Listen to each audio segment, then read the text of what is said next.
Red Fox, born John Elroy Sanford on December 9, 1922 in St. Louis, Missouri, rose from humble beginnings to become one of America's most iconic comedians. Growing up on Chicago's South Side, he experienced poverty and racism firsthand, experiences that would fuel his bold, unfiltered comedic style. Dropping out of high school in the 10th grade, Sanford began performing in clubs, building a career at a time when opportunities for Black entertainers were scarce. Early career and the Chitlin Circuit. In the 1940s and 1950s, Red Fox made his name on the Chitlin Circuit, performing in Black clubs nationwide. He became known for party records, albums filled with raw, often risque humor addressing sex, race, and social injustice.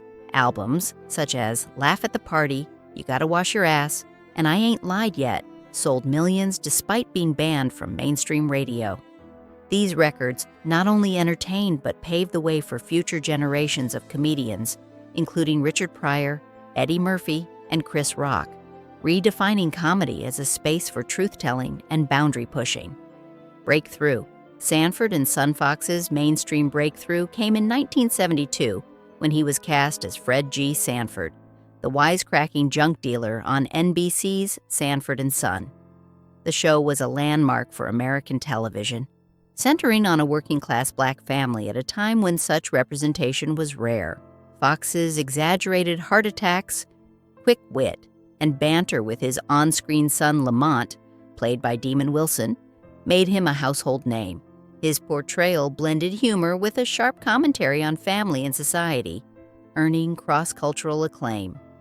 Behind the scenes, a fighter for respect off camera, Foxx was just as formidable. He demanded equal treatment in Hollywood, often clashing with network executives over creative control and compensation. His insistence on fairness in an industry rife with discrimination earned him respect from peers and civil rights advocates alike. Personal life, a series of marriages. Red Fox's personal life was as colorful as his public persona. Evelyn Kebrew, 1948 to 1951. His first marriage coincided with the early unstable years of his career and ended quietly in divorce. Betty Jean Harris, 1956 to 1974. His second marriage was deeply intertwined with his career. Harris, a former showgirl, stepped away from her own ambitions to manage Red Fox Enterprises, overseeing record stores and family matters. Despite nearly 2 decades together, Fox's infidelities led to a bitter separation and public legal disputes over finances. Joy Uni Chung, 1976 to 1981. Fox's third marriage, to a much younger South Korean woman, was short-lived and fraught with tension, ending with costly divorce settlements. Kaho Cho, 1991 to 1991. Fox's final marriage provided support during his darkest days, particularly amid financial struggles with the IRS. Cho remained loyal until his passing, symbolizing the redemptive closure to his marital journey. The truth about Nancy Kulp. For decades, rumors swirled about Fox's relationship with Nancy Kulp, famed for her role as Miss Jane Hathaway on the Beverly Hillbillies. In a candid interview, Foxx finally addressed the speculation. He revealed that their relationship was never romantic, but built on mutual respect and shared experience as industry outsiders. The friendship began in a quiet Hollywood diner in the late 1950s, where the two bonded over the absurdities of show business. Foxx admired Culp's cerebral humor and class, while she appreciated his fearlessness and honesty. Culp also quietly supported Foxx behind the scenes, advocating for him during network debates about Sanford and Son. She never told me she did that.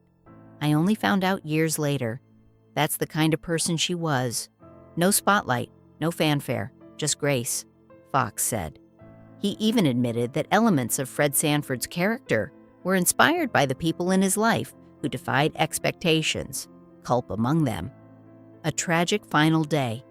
On October 11, 1991, while filming The Royal Family, intended to mark Fox's return to television, tragedy struck. During a brief scene, Foxx collapsed on set. Many initially assumed it was one of his classic comedic heart attacks, but DeLaury quickly realized the severity and called for help. Foxx whispered repeatedly, "Get my wife," a haunting plea as paramedics rushed him to Queen of Angels Hollywood Presbyterian Medical Center. Despite efforts to save him, Red Fox was pronounced dead 4.5 hours later at the age of 68. Legacy and remembrance. Red Fox's passing marked the loss of one of comedy's most original voices. He had spent decades challenging racial and social boundaries with fearless humor and sharp insight. Eddie Murphy, a longtime admirer and mentee, stepped in to cover funeral expenses, ensuring Foxx received a dignified farewell. Foxx was laid to rest at Palm Memorial Park in Las Vegas, leaving behind a legacy that influenced generations of comedians, from Richard Pryor to Chris Rock. Remembering Red Foxx. Red Foxx was more than Fred Sanford. He was a trailblazer, mentor, and uncompromising truth-teller whose life and work reflected courage, humor, and resilience. His friendship with Nancy Kulp reminds us that genuine connections often flourish in unexpected places. Even in his final moments, Foxx exemplified the human vulnerability behind the laughter. His legacy lives on, not just in comedy, but in the countless performers and fans inspired by his talent, his fearlessness, and his unwavering commitment to truth.